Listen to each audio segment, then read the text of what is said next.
Now we have a clock that is pretty great at showing the time when the browser window was recently updated.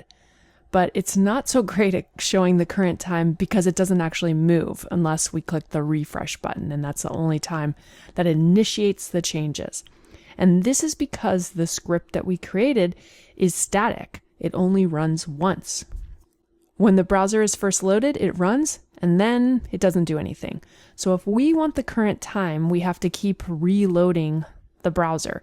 And of course, we could sit here and do this every second, and the clock's going to move, but that's not very practical by any means.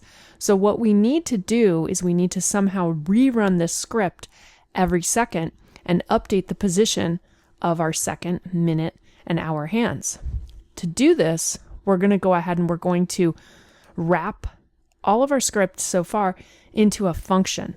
So let's go ahead and let's make a function. We're going to call the function run clock. And then what we're going to do is we're going to place everything except for our constants, but all the rest of this stuff we're going to grab and we're going to put it inside of our function. So first we're going to go ahead and we're going to assign a variable for date to the date object. And then we're going to get various properties about the date object and assign them to variables.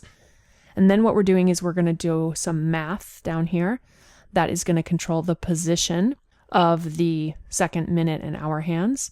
And depending on which hand it is, we have different things happening. And at this point, I don't really need to console log this information, so I'm just going to get rid of that. And then finally, we're using some CSS style to transform the rotation of these various elements so that they update and reflect the actual time. And now what we need to do is we want to run this function every single second. And we can do that using something called the setInterval method. The setInterval method repeatedly calls a function or it executes a code snippet with a fixed time delay between each call. And that's exactly what we want to have happen. So what we're going to do is we're going to create a new variable down here. We'll just call this myInterval. And we're going to make that equal to setInterval. And inside of the parentheses right here, we're going to type run clock, which is the name of our function. And we're going to type 1,000. And what this means right here is it means every second, we're going to run the entire function, which is going to allow us to find the hour, the minute, the second. Then we're going to do the math to figure out what that equates to on our clock face. And then we're going to rotate the items so they position correctly. So if we go ahead and save this and we refresh and look at it in the browser, you're going to see that now the second hand is moving. And if we continue to watch this, eventually our minute and hour hands are going to work. So this is a really nice animation. Everything looks smooth. It looks like it's working really, really well. And currently the animation is being powered by the CSS that we added earlier, that transition, which is transforming the point using a half a second, and we're using ease out. If you continue to watch, you're going to see that we're going to run into a little bit of a problem. So let's just wait till the second hand gets all the way to the top, and then you're going to see what the problem is.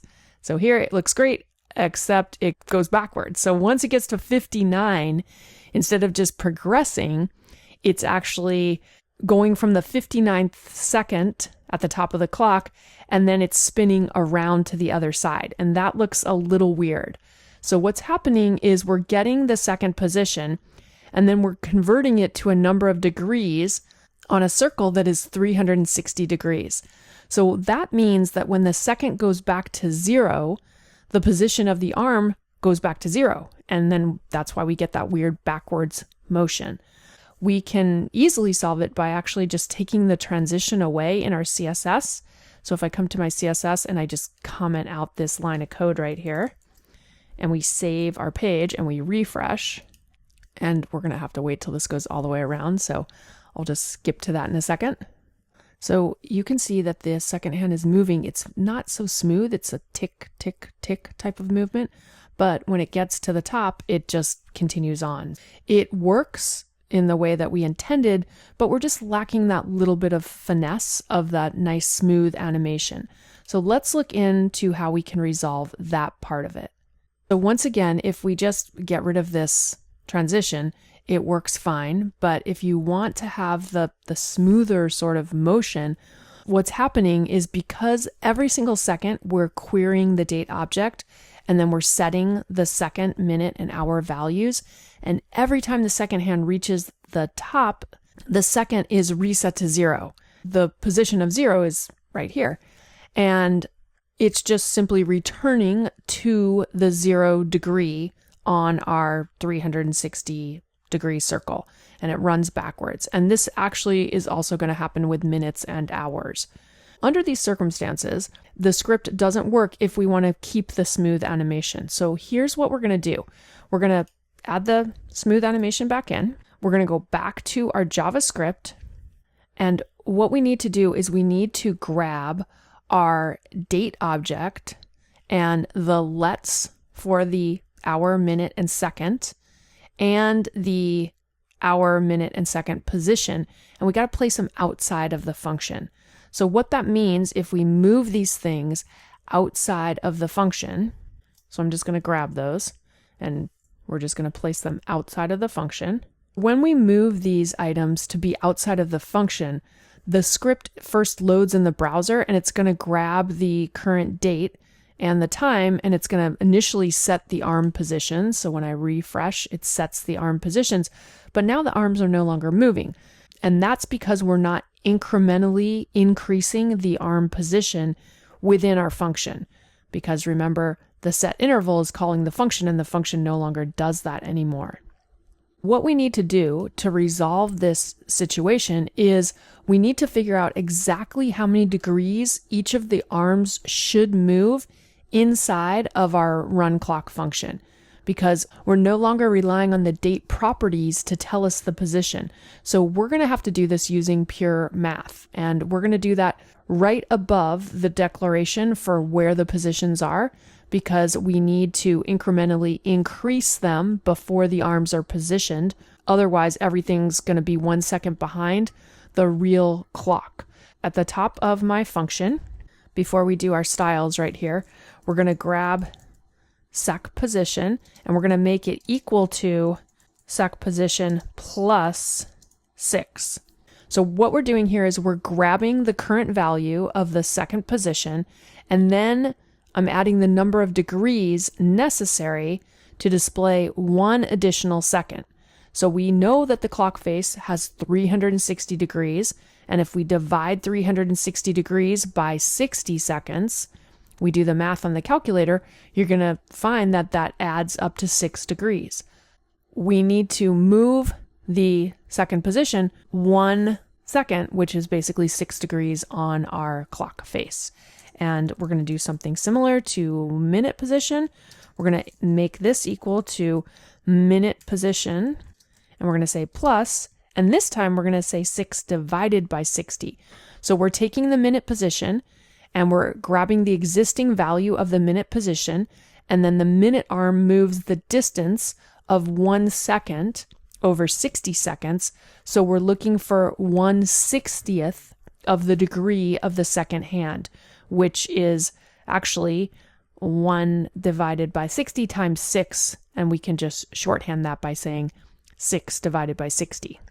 And then finally, we'll do the same thing on our hour position, and we're going to set that equal to our position, and we're going to say plus, and then inside of the parentheses, what we need to do is we need to grab the existing hour position.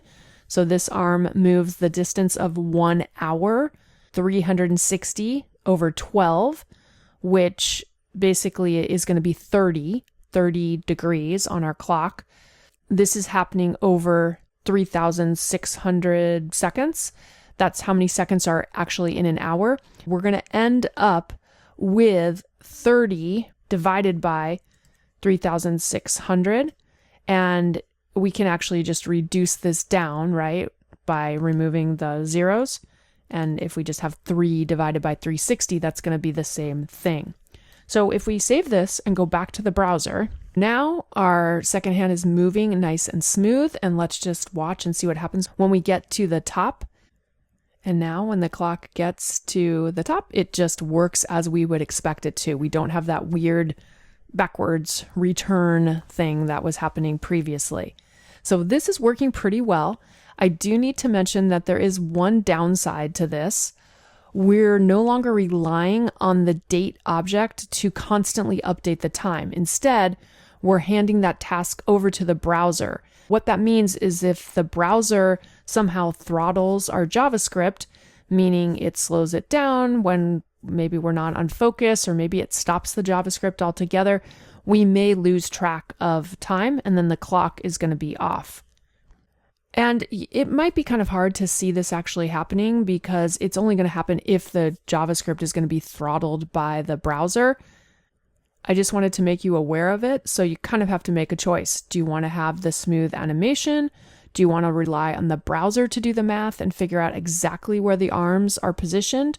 Or if you're fine with like the ticking movement that I showed you earlier, then you can just return to the old script where we query the date object every time and it updates the clock. And then we're always going to have the exact correct positioning no matter what happens in the browser.